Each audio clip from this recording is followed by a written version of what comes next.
Spider-Man 3 Chapter 1 Manhattan Memories. It was early evening in New York City. People were going to the theatre. They hurried past the bright lights of Times Square to Broadway. Peter Parker smiled to himself as he walked through the crowds. He was going to the theatre that evening too. Suddenly, a group of little boys ran in front of him. They stopped and looked up at one of the signs.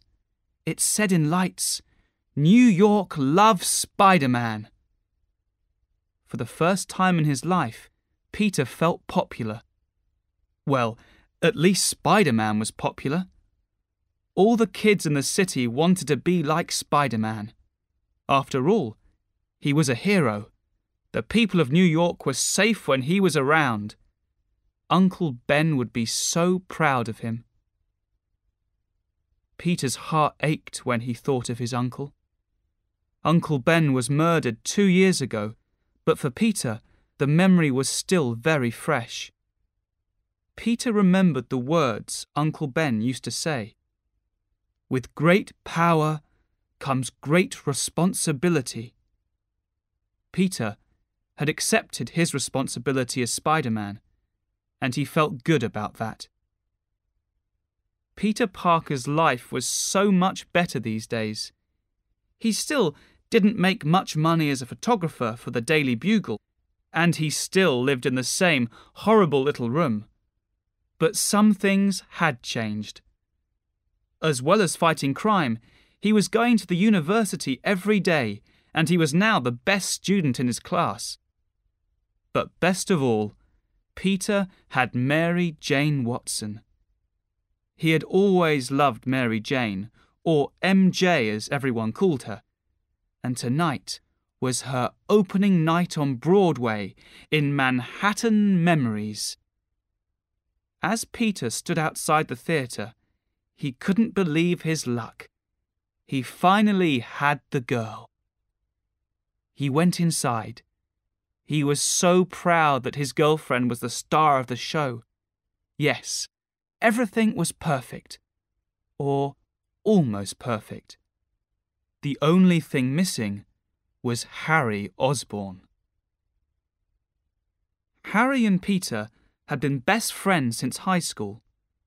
But everything changed when Harry's father went crazy and became the Green Goblin. The Green Goblin had attacked New York and died in a fight with Spider-Man. Then, Harry found out that Peter was Spider-Man. He couldn't forgive him for killing his father.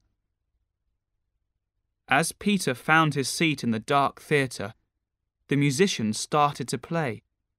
And then Mary Jane appeared. Peter was so excited. She looked amazing. When she started to sing, he felt she was singing just for him. Peter had never been so happy. Harry was there too. He watched Peter from his private box at the side of the theatre. He wasn't smiling. She was great, thought Peter after the show. Maybe other people hadn't cheered as loudly as him, and maybe Peter was the only one standing up and cheering at the end. No, that didn't matter. She was great. Suddenly, Peter saw a face he knew outside the theatre. It was Harry Osborn. Peter had tried several times to visit Harry at the offices of Oscorp. Harry had refused to see him each time. Peter wanted to tell Harry that Norman Osborn's death was an accident. "Harry!" Peter called as his friend got into a big, expensive car. "Harry, wait! You need to hear the truth!" Harry turned to look at Peter. For a moment his heart told him he should listen to Peter this time. But a second later, the face of Norman Osborn seemed to appear at the window. "Don't be weak!" Norman cried to his son. Harry made a sign to his driver. Without a word, They drove away. "Was I good?" asked Mary Jane as she put her arms around Peter later that evening. "Good?" Peter smiled. "You were great." Mary Jane went a little pink. Then she took Peter's hand and led him into her dressing room. "I got your flowers," she said warmly. "Thank you. They're beautiful." Then she pointed at a much bigger arrangement of flowers. "And these are from Harry," she said. "Was he here tonight?" Peter shook his head sadly. "I saw him, but he wouldn't talk to me." "I'm so sorry," said MJ softly. "What is it with you guys?"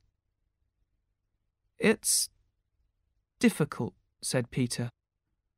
Although Mary Jane knew that Peter was Spider-Man, she didn't know exactly how Norman Osborn had died.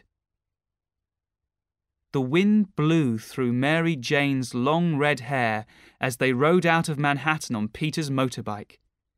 It was wonderful to get out of the city for a little while. Soon they found a good place to stop. Peter made a big web between two trees. They lay together in the web and looked up at the stars. High above them, a shower of meteorites lit up the dark sky. It was a beautiful sight. "Tell me you love me," said MJ, looking into Peter's eyes. "I like to hear it. It makes me feel safe." "I will always love you," said Peter. "I always have." Not far away from them, a small black rock hit the ground, but they didn't notice. The rock was a meteorite. It was still hot after crashing down to Earth. Smoke rose from the rock, and then something black and sticky came out of it. Something alive. It started to move across the grass like a spider. It jumped onto the back of Peter's motorbike. It hid there and waited.